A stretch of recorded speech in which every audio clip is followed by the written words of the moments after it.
Hello there, and welcome to the first of our webinars on trustee roles and responsibilities. This is designed as an induction for new trustees or even a refresher for existing board members.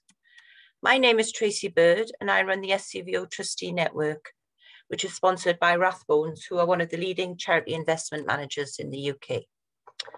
So thank you for joining us today, and just to note that this webinar is being recorded and will be available later on the SCVO website. We'll also send out the slides from today and links to further resources in a follow-up email to you.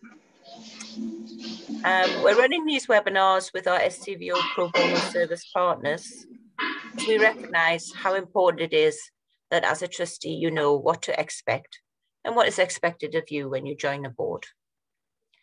I'm delighted that we have with us today Kenneth Pinkerton, Director of Charity Law at Brodies. They're one of the partner firms in SCVO's Pro Bono service, and Kenneth has been a trustee himself and is also a member of Scotland's Third Sector Governance Forum. He's going to take us through the key legal responsibilities of a charity trustee. Now, I've mentioned the SCVO Pro Bono service, and for those of you who don't know about it, it's open to SCVO members with an income of less than £500,000. And it gives organisations access to up to 2 hours free legal advice on all manner of topics, ranging from governance and charity law to property and employment law. So I'm just going to start us off by looking at why an induction is so important for trustees and talk you through some of the ways SCVO can help with resources and e-learning. But before I do that, can I just ask you to tell me whether or not you've received an induction when you first became a trustee? So here's a poll for you to answer. So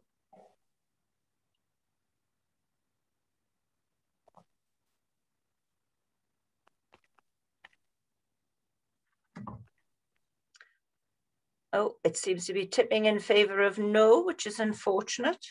Yeah, well over half of you didn't receive an induction. So that's disappointing, but hopefully we'll put that right a bit today. So why is a trustee induction important? I'm just going to share my slides now and go through that. If you just bear with me. Okay.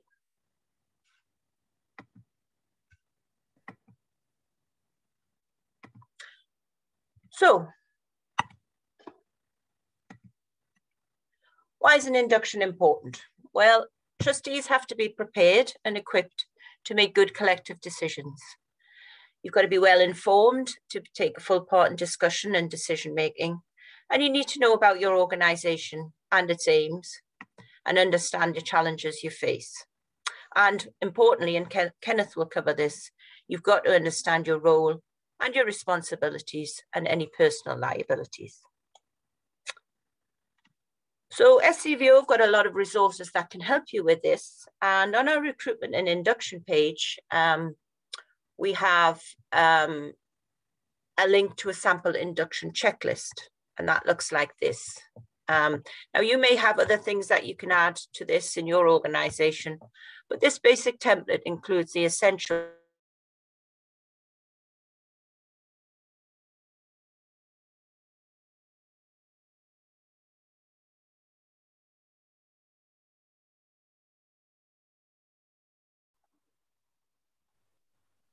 Sorry, I don't know whether I went off there.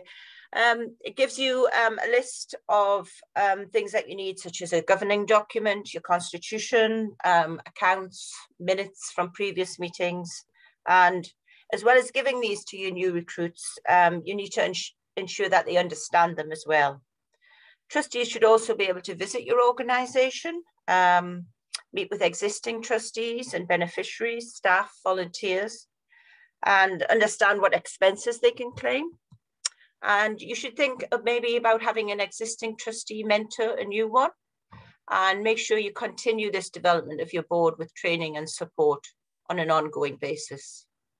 So a good induction will set the groundwork for future new trustees, and after 6 months, really should check in with them to make sure that they understand and everything is as it should be. So we have a number of guidance and templates. We're just starting to build a bank of these that you can download and use. And these include conflict of interest policy. We've got code of conduct, scheme of delegation, and one on trustee expenses. I would say check them out. And if there's any gaps, do let us know and we can work on those new topics. And with these documents, it's important that all your trustees agree on them and they're available for reference if anything should go wrong. Because an effective board's got to act as a team. And, you know, sometimes you do get personality clashes and bad behavior. So if you have, for example, a code of conduct, which sets out expected standards of behavior, then you can use this to address any difficult issues. We have an e-learning platform, which is a great induction tool. It's got 5 modules and they cover governance, finance, fundraising, communications and risk management. And the beauty of these are that you can complete your learning at a time and a place that suits you. We also have an SCVO Trustee Network, which this webinar is part of. So once you've got your new trustees on board, why not get them to join up with the network? And as well as the webinars, it also provides support and guidance to boards through a regular news bulletin. And finally, when you're all working together, well, why not check up how you measure up to the Third Sector Governance Code? SCVO's created this digital tool where individual trustees can answer questions about organisational purpose, leadership, board behaviour, control and effectiveness. And they are the 5 principles of the Third Sector Governance Code. So it takes about 30 minutes to complete and you get a personalised action plan and an opportunity to book in with SCVO for some one-to-one support on governance as well. And by completing the checkup, you'll also help us gather an accurate picture of the quality of governance in organisations across Scotland. One of the interesting things that we have discovered so far from trustees that have completed the checkup is that most trustees weren't linked with an existing trustee as a mentor, and also they weren't asked for references on before appointment. So that was a whistle-stop tour of the resources that we have that can help you as a trustee. But do please contact our information service if you've got any specific queries on governance or anything else really. So thank you. And now I'm going to hand over to Kenneth for his presentation. But do use the Q&A as we go to ask questions and we'll have time at the end to cover them. Over to you. Thanks, Kenneth. Thanks, Tracy. As Tracy said, my name is Kenneth Pinkerton and I am the Director of Charities and Third Sector at Brodies. If we can move on to the next slide, please. Brodies is a full-service legal firm offering services across the whole breadth that a charity may require. So that would be core charity law, which I deliver, employment, corporate and commercial, litigation, pensions, absolutely everything and anything that a charity would need. Moving on. Today, I'm going to look at the legal and regulatory framework of the charities, trustee duties, governance, decision-making, and then a little bit on the code that Tracy has just mentioned. Next slide, please.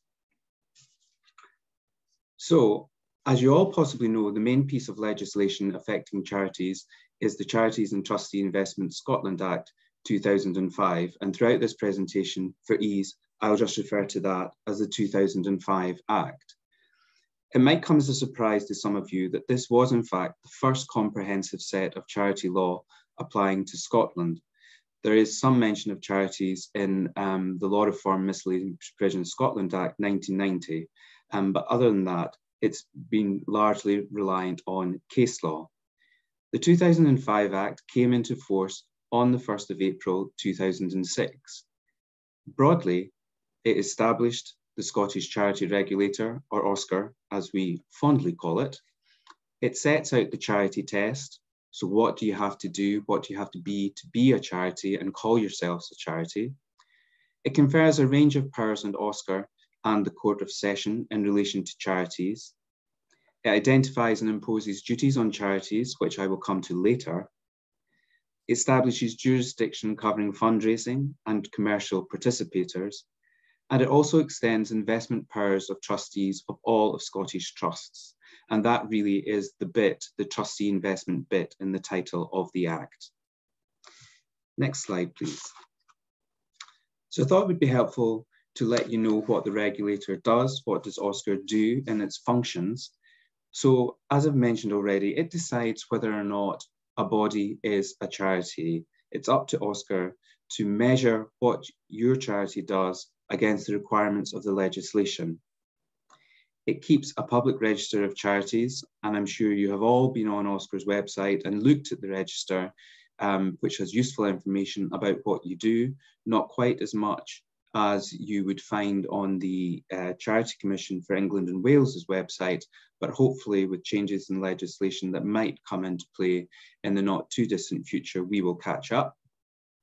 Encourage, facilitates and monitors compliance by charities with the Act. It deals with misconduct in the administration of the charity and taking remedial or protective action in relation to such misconduct. And it also gives information and advice and makes proposals to the Scottish ministers on matters relating to OSCR's functions. And you might see that annually OSCR produces a report and it publishes it, and you'll see what in effect is on OSCR's wish list, what it thinks the charity and it as regulator needs.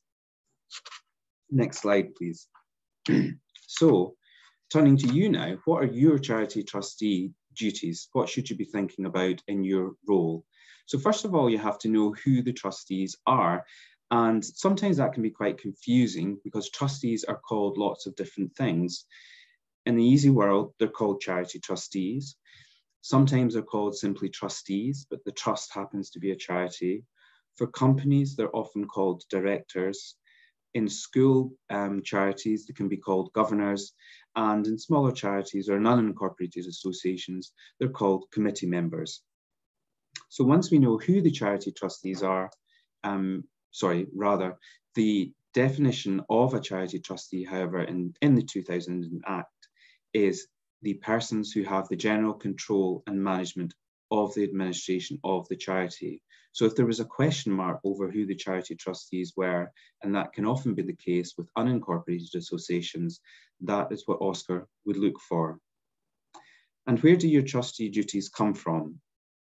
Well, they come from 4 separate places. They come from the common law, the 2005 Act itself, court decisions on the 2005 Act, although in relation to trustee duties and the 2005 Act, we don't have any as yet.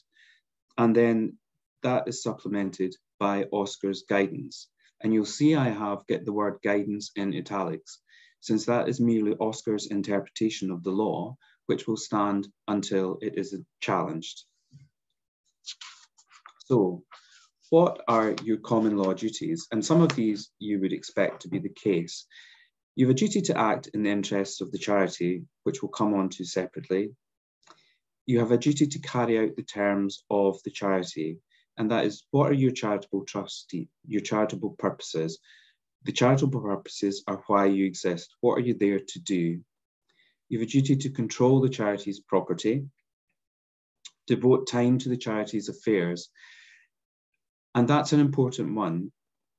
We want to ensure that people who say they are charity trustees turn up to meetings and carry out their duties as charity trustees. And OSCR has highlighted that in the past, and it is often something that is inserted into a code of conduct, that you must attend a certain proportion of the meetings. So that is an important one. You have a duty to invest. You have a duty not to delegate. However, most trustees or constitutions will give you the power to delegate to others, which is fine. Conflicts of interest we'll touch on later. And you have a duty to take advice. And then we have the old catch-all. You have a duty to observe the general law. And basically that is everything from employment, equalities, data protection, absolutely everything that touches your charity and beyond. Turning now to the 2005 Act, it sets out general duties for charity trustees. And broadly, those are to act in the interests of the charity. So when you're sitting in the boardroom, you must act in the interests of the charity for whose board you are on, not in connection with any other interests that you might have, may it be to another body, may it be to your employer, or may it be your personal interests. You have to act in a manner consistent with your charity's purposes, and that is your charitable purposes. Everything you do must follow your charitable purposes or further them.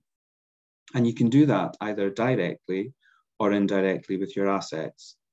So if you're a grant-giving charity, you can release the funds, you can give grants with the cash that you hold. Indirectly, you may, for example, have a property that you own that you rent out as an investment, and the rental that you get, you then spend furthering your charitable purposes. The standard of care is the next thing, and this is very important. The standard of care that is set in the 2005 Act is that of a person looking after the affairs of another person. And that is generally taken to be a higher standard than if you were looking after your own affairs. So you as an individual, when it comes to investing, you might think it's a great idea to go to the casino and put £100,000 on the red. However, as a charity trustee, that would simply not be good enough. You would be required to invest it in a sensible manner. You're also obliged to manage any conflict of interest between the charity and any person or organisation who appoints the charity trustees. And that is a specific example that was carved out in the 2005 Act. It refers quite often to, for example, local authority charities, leisure charities, where there is an appointment in favour of the council to appoint trustees to the charity. And that is a specific set of circumstances. And the 2005 Act says that if you are appointed and there is a conflict between the two bodies, then you are obliged not to take part in the deliberations or discussions and step out of the decision-making process. And that has actually taken root as a general conflict of interest policy and as a starting point. If you breach any of your Section 66 duties, then that is treated as misconduct in the administration of the charity. And it doesn't stop there. You as a charity trustee must also take steps to manage breaches by other charity trustees on the board if those are serious or indeed persistent. And the steps that you must take beyond managing that could be as much as removing that trustee from the board. Next slide, please. Aside from the general duties, there are also the specific duties under the 2005 Act. So we'll go through those. Charity details on the Scottish Charity Register. You have a duty to keep those up to date. Most of you, or indeed all of you, will have online codes which allow you to go in and keep things up to date, and particularly, for example, who the principal contact is. If you make changes to your constitution, you must also tell Oscar within 3 months of making those changes. And that's quite distinct from getting the consent in advance from Oscar to, for example, change your name or to change your charitable purposes. You get your consent first, and then you have to take another step, for example, pass a resolution at the board or on the committee to actually bring that change as consented to into effect. And it's once you do that, within 3 months of that date, you tell Oscar that you've done so. Financial reports and reporting. Within 9 months of your year end, you have to submit your Oscar annual return and your audited or independently examined financial accounts and statements. Fundraising is a separate matter which could take a whole seminar on its own and beyond, so I'll not touch on that. Providing information to the public. If a member of the public asks you for a copy of your constitution or a copy of your accounts, then you are obliged to do so. you are entitled to make a reasonable charge for that if you wish. So those are your specific charity duties under the 2005 Act. As a charity trustee, you're also responsible for the good governance of the charity. But what is governance? Never mind, what is good governance? I've put on a couple of definitions there, which I have found quite useful. A broad one from the Cadbury Committee: corporate governance is a system by which companies are directed and controlled. From the International Federation of Accountants report, a little bit more detailed: the set of responsibilities and practices exercised by the board, so that would be yourselves, and the executive management, with the goal of providing strategic direction, broadly what you're there to do, provide the strategy, ensuring that objectives are achieved, ascertaining that risks are managed appropriately, and verifying that the organization's resources are used responsibly. So we have a lot in there. We have strategy, we have risk, and we have monitoring of resources, broadly your responsibilities. From the NCVO, one of our sister organisations, we have governance as a term used to describe the trustee's role in the long-term direction of the charity, including its objectives or purposes. Once again, a nod to strategy, implementing policies and activities to achieve objectives, complying with legal requirements. It's one of your roles to make sure that the charity is applying and complying with any acts of Parliament, any legislation that is in force, and accountability to those with an interest or stake in the charity. We often speak about stakeholders, and we know how important they are to us, so we should be accountable to them and make sure that we continue to be so. So we've spoken about governance, but what is good governance? You will do very well to Google good governance and get a good definition. Oscar points out that good governance is elements that, when handled properly, make for good governance in a charity. And on its website, if you go on and have a look, you'll find one of those satellite drawings that has all the different planets, for example, round about, and it sets out certain things which are included as follows: charity trustee duties, your governing document, keeping it up to date, knowing where it is, knowing what it is, meetings, having regular meetings, making sure that there are minutes for the meetings, they're properly recorded, making sure that you get the minutes out afterwards. And on minutes, we're often asked how many meetings you should have. Well, broadly speaking, you should have the number of meetings it requires for you to discharge your duties and also to do the business required to run the charity. Management and control. You should make sure that the management, there is oversight of the management and sufficient control. And also the idea of collective responsibility. And that's an important one, and one which Oscar has put some emphasis on in recent times.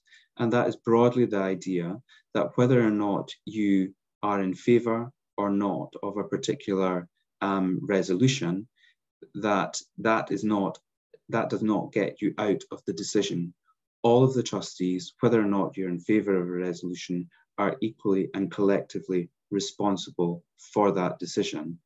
And what I would say is, if you are strongly against any particular decision that the charity makes, you have choices. You either stay and try and convince the charity trustees towards your point of view, or your other option, if you feel so strongly, is that you don't stay and that you move away from the charity.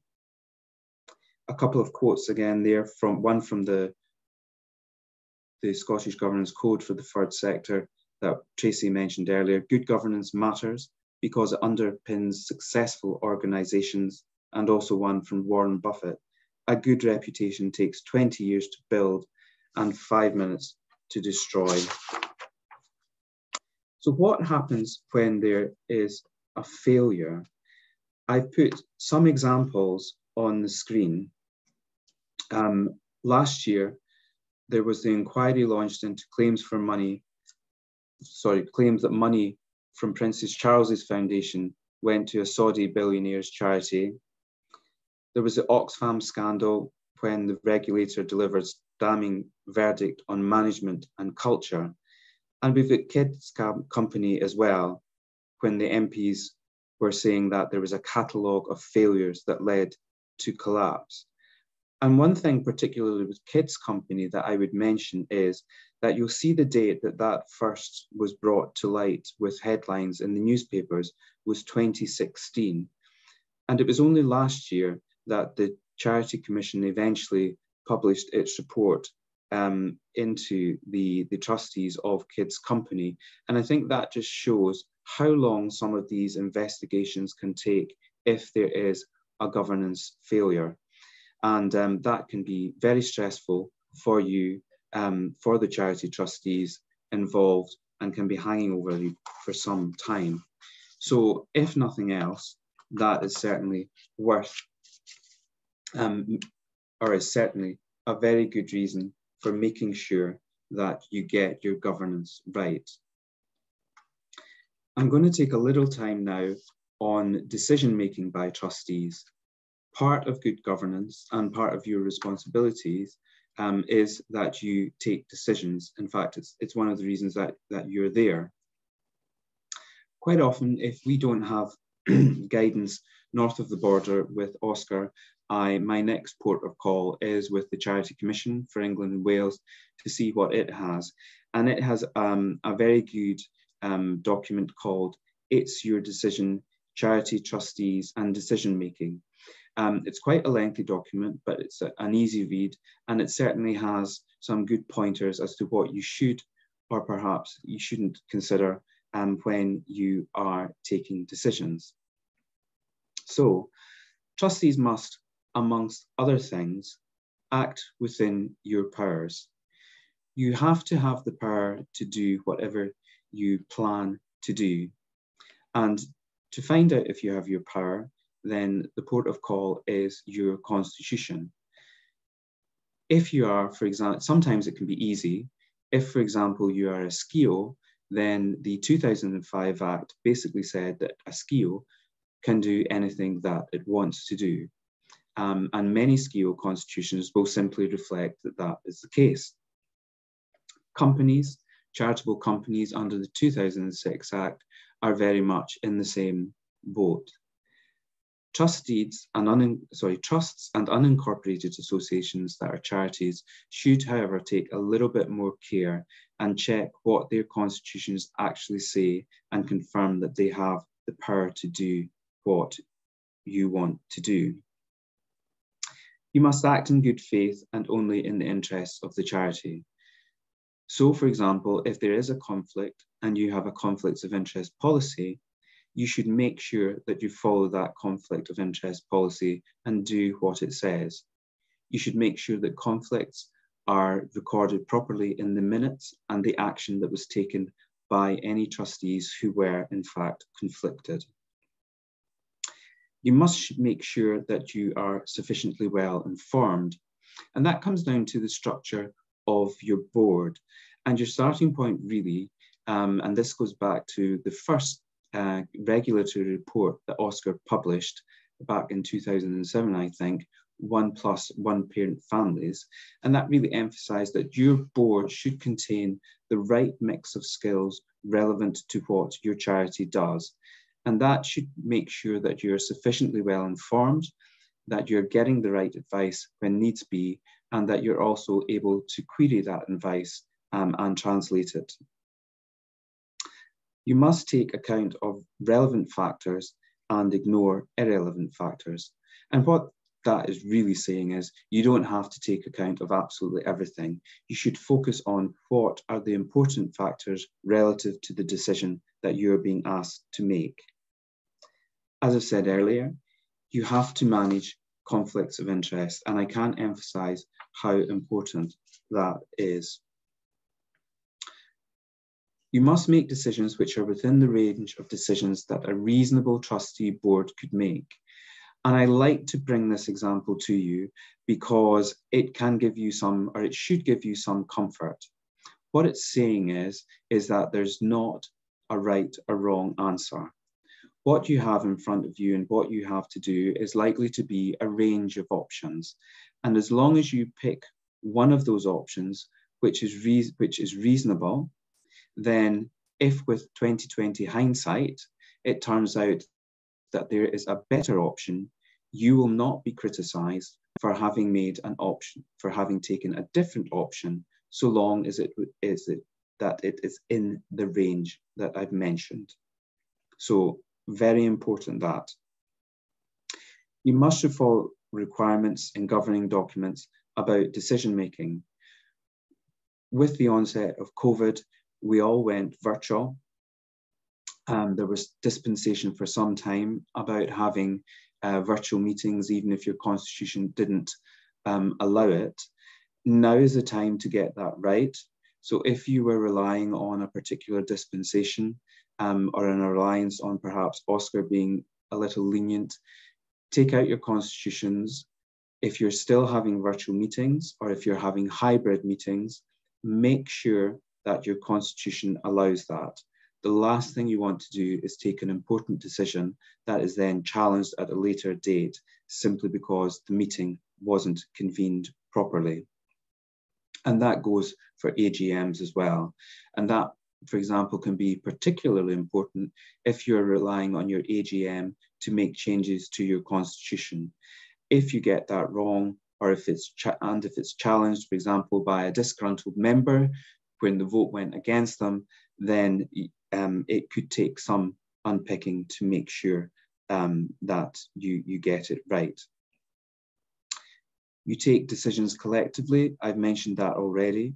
Of course, the ultimate is that we all make decisions and we're all satisfied with them, but that's not always the case.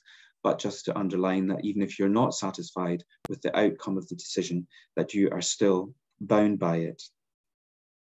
If using a power to take decisions outside of the meeting, strictly following the provisions of the power. And that is a nod to written resolution procedures. Companies, again, there are provisions for that in the Companies Act 2006. If you're a SCVO, which, as we all know, is the most modern legal form of charity, it is most likely that you will have provisions within the Constitution for written procedures. Unincorporated associations and trusts, less likely. But again, if you can't meet to take a decision, please check your Constitution. What are the rules for making a written resolution in support of a decision, and then make sure it's recorded and the procedure is followed properly. Delegation is the next thing. If you are delegating a decision to another, for example, a committee, have clear and robust reporting procedures and lines of accountability in place. Committees are very useful when it comes to managing and governing the administration of the charity. Not all committees have decision-making powers, however. Most of them are advisory. You set up a committee and that you ask them to go and look at something and report back to the board or bring a recommendation back to the board, and then it's the board that ultimately takes that decision. So you should be very clear in your remit for your committee, whether or not you're making it decision-making or not. And if you do make it a decision-making committee, then any decisions that it does make should be reported back to the board at the earliest possible opportunity. I have there in italics as well the role of the chair. And I often like to say that the chair has no additional authority, stands as a charity trustee along with others, other than authority given to him or her by the Constitution or alternatively by the trustees.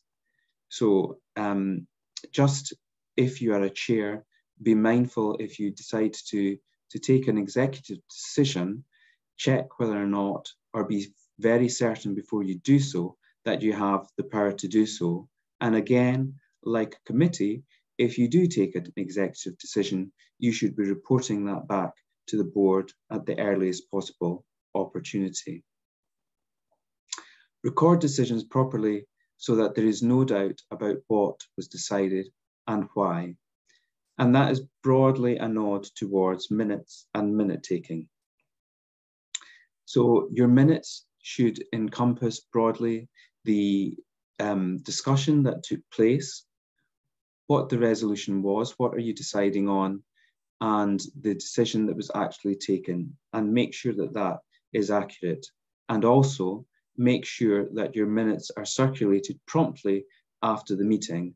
We've all been in the situation where we're perhaps having meetings quarterly and the minute comes out with the agenda for the next meeting, and we look at the decisions and we think, is that what we actually decided? Or even worse, a couple of years later when a decision is queried and we all go back and we think, that's not what we decided. So what I would urge you to do is encourage whoever is in charge of taking minutes, which I have said publicly before, I think is the most boring job in the world. But whoever is in charge of that, if they circulate the minutes promptly after, and then your role as trustees is to check them and make sure that they accurately reflect what happened at the meeting. And of course, you should always remember those who aren't at a meeting.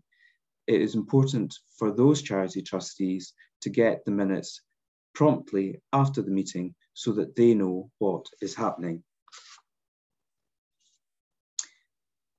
Tracy mentioned earlier the Scottish Governance Code for the Third Sector. And if you haven't read it, I would certainly urge you all to do so. It's an easy to read document, far shorter than the English Code of Governance for the charity sector. And in the next couple of slides, next few slides, what I am going to do is just go through each of the purposes in the code. So the first that is mentioned is organizational purpose. And this is making recorded informed decisions in line with your governing document. And if you're carrying out a review, I've been on boards, and what they've done at each board meeting, which is a useful thing to do, is rather than try and go through the code and the checkup that Tracy mentioned, they'll take one per board meeting and look at it fairly in depth. There's leadership, and that's having a clear understanding about the individual and collective roles and responsibility of the board. And you could broadly say, from a learning point of view, attendance at this seminar today would assist in that. What are your board behaviours? Do you listen? Do you listen to each other, beneficiaries, members, employees, volunteers? Those are the stakeholders that I was mentioning earlier. And do you respect the role that each of them play in the organisation? Moving on to control. Have you made sure that the scrutiny and collective decision-making processes are rigorous, informed, transparent, timely, and well communicated? And finally, how effective is your charity, and how effective are you as a board? Do you make sure your meetings allow you the space to explore key issues? And that's a very important thing. Is there space in your meetings to have a proper discussion and debate around the issues that are before you? And do you reach well-considered collective and recorded decisions, or do you just go with the dominant voice around the table? Is there enough challenge in your board and on your board? Are meetings well organised, well informed? Do you have the information that you need to take the decision? And what I would say to you is, if you don't have the information that you need, don't be afraid to ask. And is it effectively chaired, and is there active participation? And that really is the job for the chair. A good chair will make sure that they involve everybody in the discussion and give everybody the opportunity to comment on the papers at hand. And how do we evidence good governance? Well, we really evidence it by what we do, backed up with the various policies that we have. And on this particular slide, what I have done is I have included a list. It's not extensive. I don't claim that it's perfect, probably far from it, but there's some things that you will see there that you possibly have, some things that you don't have that perhaps you should have, and some things that won't be relevant to you at all. So you can look at that once you get the slides circulated afterwards. So finally, I didn't think that I could let today go by without drawing your attention to Oscar's guidance on Ukraine and what should charities do in response to the war. Now, this was published on the 7th of March 2022. I personally, as an advisor, have had some questions from charities asking what they should do and if they can assist with support for Ukraine. So there are, as we know, we are a very generous nation. But what I would recommend, rather than read to you what I have on the slide, what I would recommend that you do is that you go onto Oscar's website, click on news, find the Oscar guidance, and take a good read through that if you are considering supporting Ukraine and the Ukrainian people. There's lots of very, very helpful guidance there, and it will certainly help you guide you through that particular decision-making process. So finally, some key takeaways. Remember your charity trustee's duties. If you're struggling with a particular decision, if it's getting heated in the boardroom, what I always suggest you do is go back to those core charity trustee's duties. Is what you are being asked to do, the decision in front of you, is it in the interests of the charity? Does it further your charitable purposes? Have you applied the correct standard of care? By reminder, a person looking after the affairs of another person, and have you managed conflicts of interest? Because ultimately, if the decision is challenged and there is a regulatory inquiry, that is what Oscar will consider. That is how they will measure you, that is what they will measure you against, your charity trustee duties. So very, very important. Take comfort, however, that it's not right and wrong. It's not always black and white. And as long as you're acting reasonably and within the range of possible options, then you will be fine. Apply the standard of care I mentioned and draft minutes promptly after the meeting. Circulate. Other trustees who haven't drafted them, make sure that they reflect the discussion, and then you'll always have an accurate record for the future. There's a few links there that on the documents that I've been speaking about. I know that Rhonda has been putting up the links in the chat function as we've been going along. And on that note, I will hand back to you, Tracy. Thanks, Kenneth. Kenneth, that was excellent. And thank you, Rhonda, for putting the links in there. Yeah, a lot to think about for trustees. Potentially could be overwhelming, but I think we've got to remember trustees aren't expected to be perfect, are they? They're just expected to do their best to comply with their duties and be informed as best as possible. I'm going to open it up to questions that I would like you to put in the chat, if you would. I've got one to start off. I'm just wondering, as you as a trustee, what do you wish you'd been told when you first became a trustee that you know now? What about you, Kenneth? What do you wish you'd been told? I suppose one of the most challenging things is getting up to speed with the organisation. It does take quite a while to get up to speed with any charity that you join. However, from day one, you are all the charity duties that I've mentioned apply to you. So what I would say is that as soon as you can, you have to get root and branch into what the charity does, get a grip on the finances. So speak to people. If you're thinking of joining the board, ask to speak to people, do your diligence yourself. Don't just think, oh, that'll look great in my CV, oh, I fancy doing that. Really, really do your diligence and find out as much about the charity before you join up. Yeah. I think some organisations, they have observers at board meetings, don't they, to begin with. And that works particularly well with young trustees looking to get experience. Or another way that charities bring on trustees is they do it via committees. So you'll go on to a committee first and you won't necessarily be a charity trustee.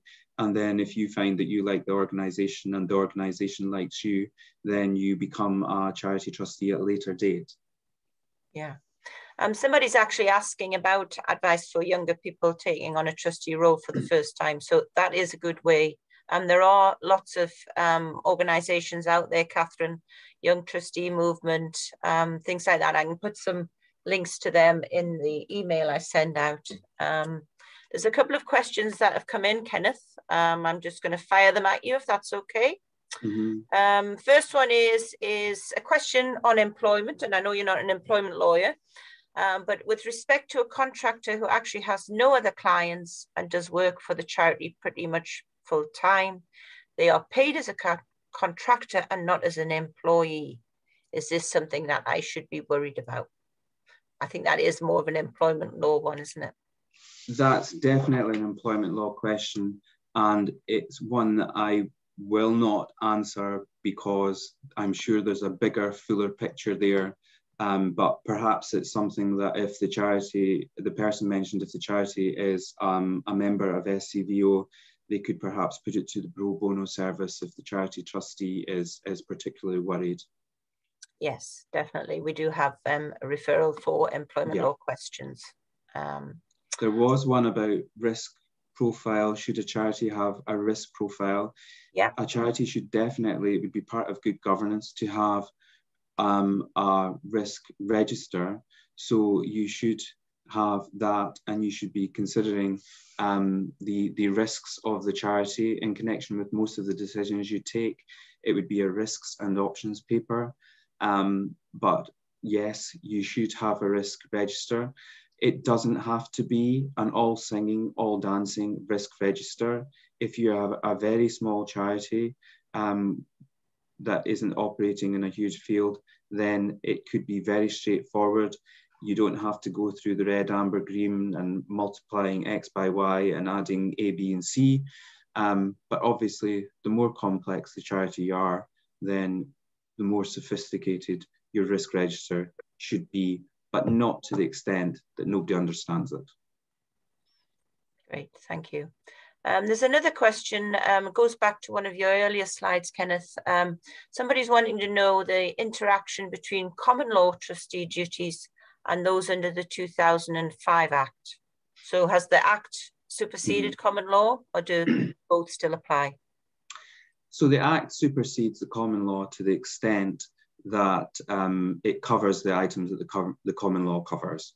So Act legislation comes first and then is supplemented by the common law. So the common law steps in where the 2005 Act doesn't cover the position. Okay. And something else on thoughts on service users being trustees as part of the skills mix. I would just say, definitely, we've got to look at diversity on boards and getting all voices heard. And Trustees Week, which was in November last year, we ran a few different webinars on that very thing. So I would encourage you to have a look at them. The recordings are on our website. Kenneth, what's your thoughts on service users being on boards? Absolutely, they are stakeholders.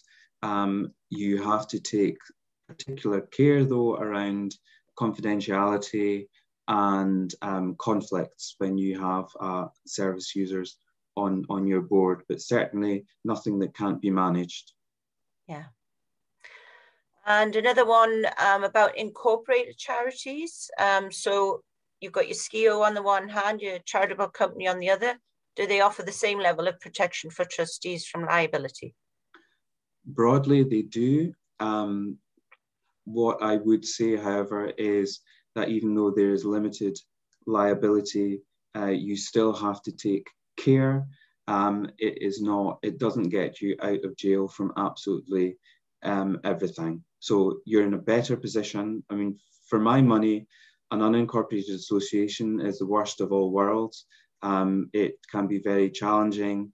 And if I would not, for example, take a charity trustee position of an unincorporated association. Trusts are then in a slightly better position, but by no means perfect. They're unincorporated as well. You have your two corporated bodies. You have your SCVO and your charity company limited by guarantee. Thanks. Steve's asking, you said about prompt issue of minutes. What do you deem prompt, Kenneth? I would say within a week. Yeah, okay.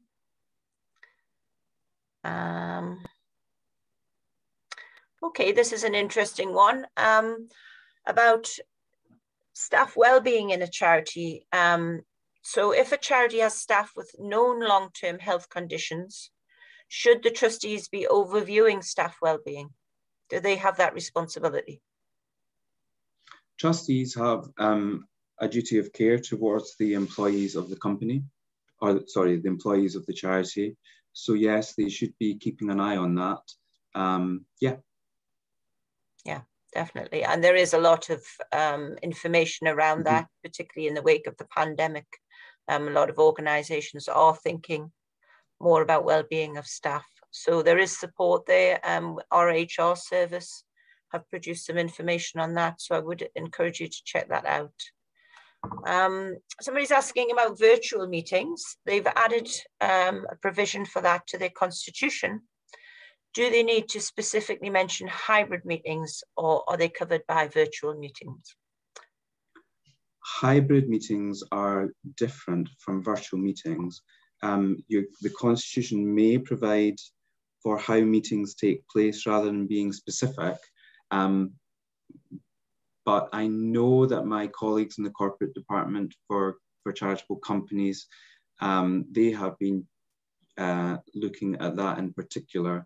And so I think that you should have provision for hybrid meetings, because you have to make sure that everybody is treated equally.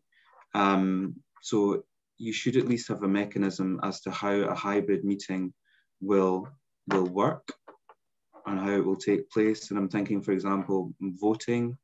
How will you deal with voting? Probably more challenging for the AGM, for an AGM. And questions like, now that we are back and the law says that we can mix, questions like, if a member says that they do wish to attend in person, how will you deal with that?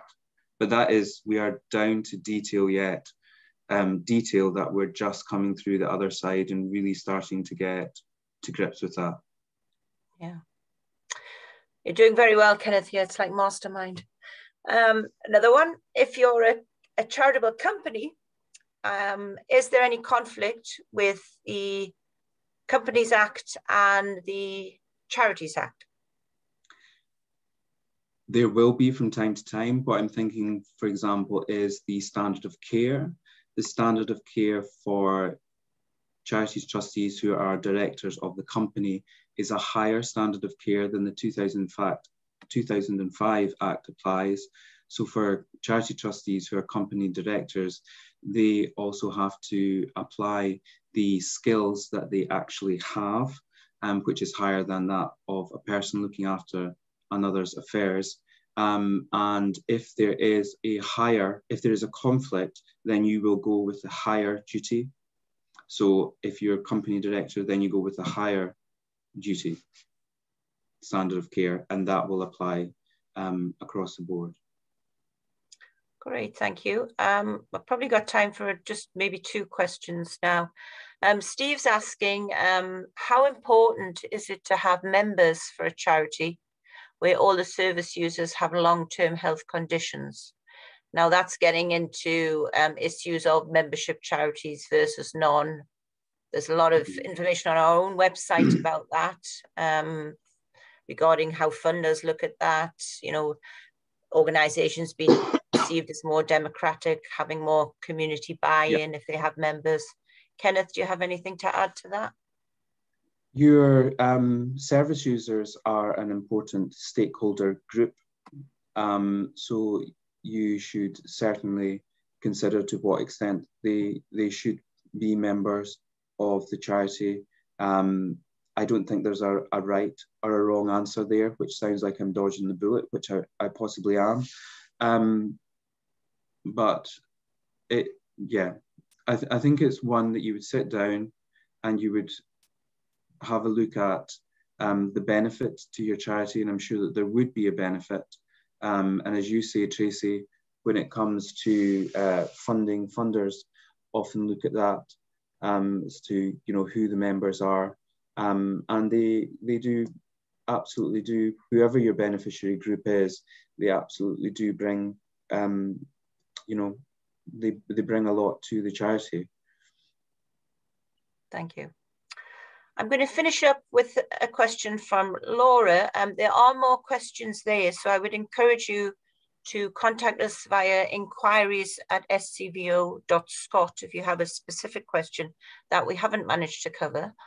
But Kenneth, as we're drawing to a close, Laura's asking, how long is a reasonable time for a meeting? 10 minutes.